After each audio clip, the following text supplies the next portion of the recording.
All right, so today's lesson is going to be on the Potsdam Conference. Do either of you guys know what the Potsdam Conference is? No. Jordan? No. Kinsey? No. Okay, so the Potsdam Conference is one of the main things that led up to the Cold War. The different standards that we're going to be covering in today's lesson is, and keep in mind these are history standards for the state of Arizona. High school history part 2 it's called Analyze the Multiple Causes of a War, Cold War in this case, and civics part 2 for, again, in history, analyze how historical context shaped and continue to shape people's perspectives. Okay, that's going to be very key in this lesson. Different learning objectives for today is you guys will be able to understand the importance of the Potsdam Conference and the effect that it had on the Cold War in the U.S. Can you please take your hood off, Jordan? Students will be able to explain to the best of their ability what they think, why they think the different leaders has responded, and how they respond, why they responded the way they did. Okay, that brings me into my next question. Can anybody tell me the different political leaders that were in power during World War II? Isn't one of them like Hitler? Hitler, good. Jordan? You're there. You're halfway there. You're halfway there. Mussolini. Okay. There's a couple more. Churchill? Okay, good job. Jordan? There's one more that I'm looking for. There's two more, but this one more is key. Okay, there's Joseph Stalin, and then there's also President Truman. Okay, so the Potsdam Conference was held in 1945, shortly after the conclusion of World War II.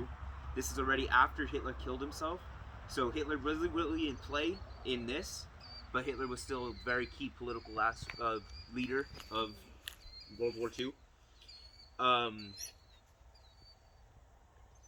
It was held after the official surrender of Germany, so after the suicide of Hitler, and it was held to create a couple of key factors: the splitting of Germany, the demilitarization of Germany, and just pretty much making sure Germany paid for causing another world war. Okay? Germany. So the U.S.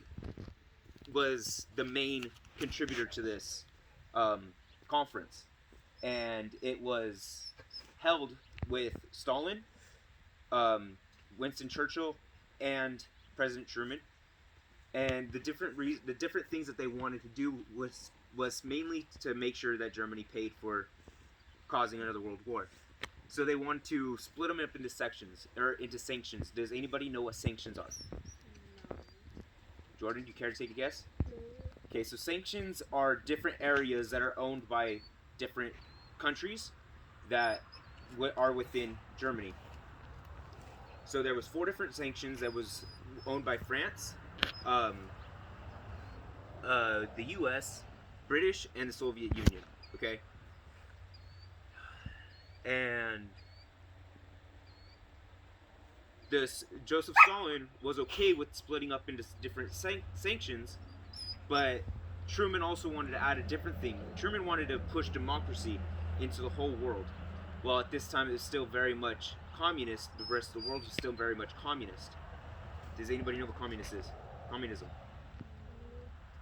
don't know how to explain Kid, try to. it. Isn't it like when they're against like certain people or something? Like, I don't know. Kinda. It's more for all the people, so they rule for all the people. Just keep that in mind. That's the easiest way I can define it. Okay. One of the main things that Truman wanted to push that wasn't accepted was free elections.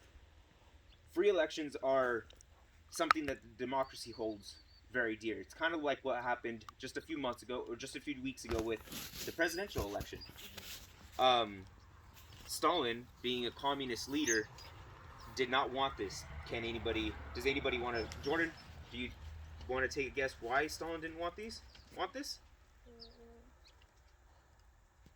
For the free elections? Yeah. Why didn't Stalin want free elections? so that when they pay, they don't just not like random people vote or something?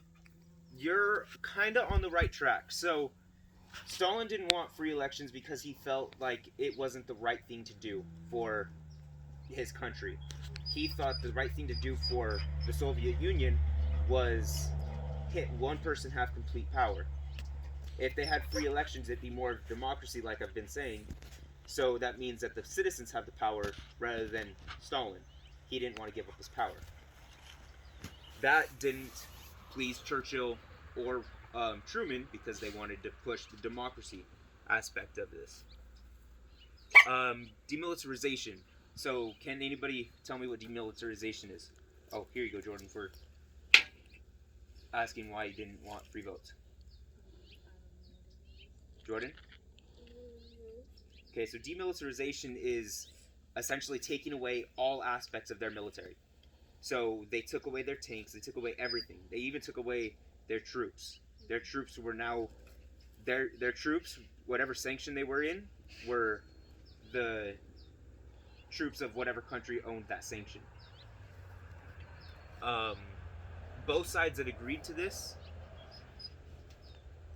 and both sides believed that this would help Germany. This would make Germany not want to create another world war. Demilitarization also took place as a result of World War I, and it actually did help up until I want to say 1939-ish, but I'm not exact on that date. Okay, Truman's toughness. Truman was extremely tough on Stalin and on everything because he wanted to push the democracy so much. He actually threatened. One of the things that Truman called for that nobody else called for was the immediate surrender of Japan.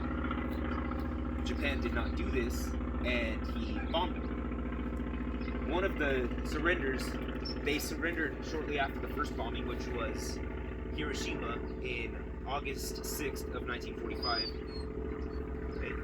Yeah, make sure I read that date right. August 6th. They surrendered, but we didn't get to it. We didn't get the surrender in time, and we bombed Nagasaki on August 9th, just 3 days after the original bombing.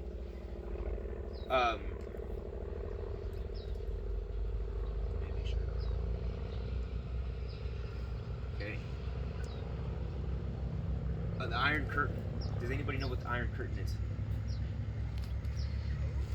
Huh? No, the Iron Curtain is not a boat. Just don't worry about the picture. That's just a political cartoon. Anybody care to take a guess? Like a wall? Close, very close, but still, here you go. So the Iron Curtain is a figurative wall, for lack of a better term. This was splitting the world in between democracy and communist. It never actually happened. The wall was never actually made because it would have been so vast. But let's see. This term was actually not used until Winston Churchill used it in a speech in late 1946. Just a fun fact.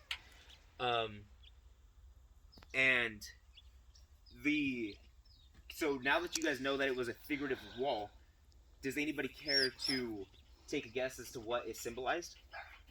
Like the separation between like two parties of decision. That is actually very close, but not quite the answer I'm looking for. It symbolized the blocked contact from the rest of the world. So communists and democracy don't get along. They haven't ever since history started.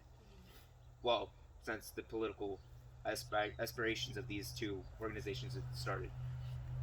So they tend to block everything out from the outside of their own area because they don't want their people to know any different. So that's why it's considered a blocking of content or blocking of knowledge. And that is it, guys. So now that I've given you guys the lesson, I'm going to give you guys some guided notes I want you guys to fill these out together so you guys can use both of you guys' knowledge. I will be right here if you guys need help. Let me get them open real quick. And then just so that the teacher knows, I will be uploading a copy of the PowerPoint that I used to teach them. I didn't have any way to show it while I taught them, so I just had it open on my laptop. And I will also be uploading the guided notes as a link. I will be uploading all that up as links on a Word document. So these are the different questions that I'm going to ask you guys. Take your guys' times to answer these questions, and that's it. Can we stop it?